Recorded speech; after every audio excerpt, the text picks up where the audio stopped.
Sir এইমাত্র দেখলাম একটা ছোট বাচ্চার অপারেশন হলো। আসলে বাচ্চাটার কি সমস্যা ছিল? কি অপারেশন করলেন? আমাদের উদ্দেশ্যে যদি একটু জানাতেন। হ্যাঁ, ধন্যবাদ আপনাকে। এইমাত্র একটা ছোট বাচ্চার অপারেশন করা হয়েছে। ঠিক কথা। ওর বয়স হলো 4 বছর।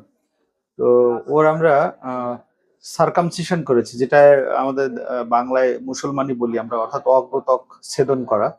এটা আমরা একটু আগে সম্পন্ন করলাম ওকে অজ্ঞান করে। তো সেটার ইন্ডিকেশন ছিল অনেক ইন্ডিকেশন ছিল যে রাইসুয়াল সার্কামসিশন অ্যাকচুয়ালি। বাচ্চাটা আহ, জন্মের পর থেকে যে বেড়ে উঠেছে, এখন আমরা যেহেতু আমরা মুসলিম সমাজে আমরা করি কি, আমরা অগ্রত্বক ছেদন করা আমাদের ধর্মীয় একটা বিধান রয়েছে। তো সেটার অনুযায়ী আমরা সার্কামসিশন বলি, এটা আমরা করলাম। কিন্তু এর বাচ্চার একটু প্রবলেমও ছিল, যেটা হচ্ছে যে বাচ্চাটার ফাইমোসিস ছিল। এবং ফাইমোসিস অর্থাৎ অগ্রত্বকটা আলগা হতো না।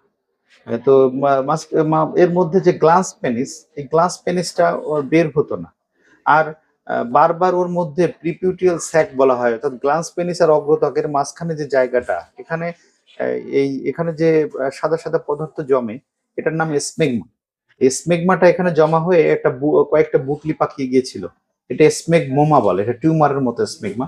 এটা ইনফেকশন হয়েছিল, তাতে ইনফেক্টেড স্মেগমোমা এটা বলা হয়। এটার বারবার হতে হতে হতে হতে এটার বেশ বা গুটি গুটি গুটি গুটি হয়ে গেছিল। গার্ডিয়ানও খুব ওয়ারিড ছিল।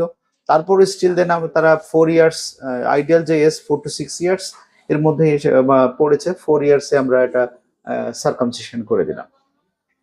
তো এটা কমনলি দেখা যায়।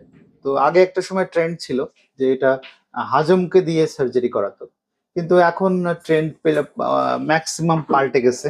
তো এখন আমার রোগী এবং মানে গার্ডিয়ানরা এখন খুবই সচেতন, স্পেশালি মায়েরা এবং তাদের ফাদার।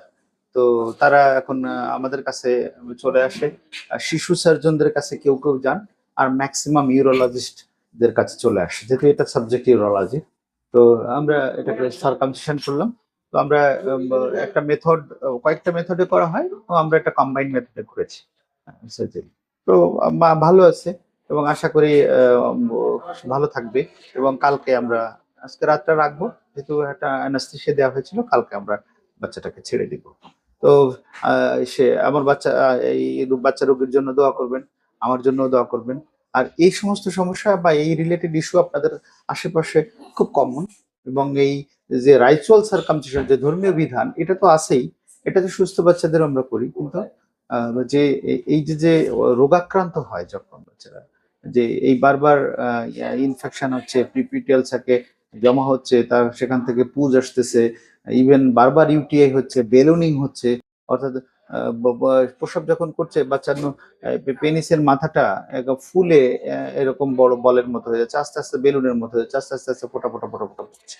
এই বারবার এখানে জমতে জমতে ইউরিন ট্র্যাক্ট ইনফেকশন হয়, রিকারেন্ট ইউটিআই। তো এইগুলা যদি নাকি আপনার আশেপাশে কোথাও থাকে, অবশ্যই আপনাদের চোখে পড়ে বা আপনাদের আশেপাশে অবশ্যই আছে এবং থাকবে, এই সমস্যাগুলো দেখলেই আপনারা ইউরোলজিস্টের কাছে চলে আসবেন নিকটস্থ। আর আমার আশেপাশে থাকলে অবশ্যই মোস্ট ওয়েলকাম। তো এই অসুবিধাগুলো আপনারা বুঝে আপনারা দ্রুত নিরসনের জন্য ইউরোলজিস্টের শরণাপন্ন হতে কুণ্ঠাবোধ করবেন না।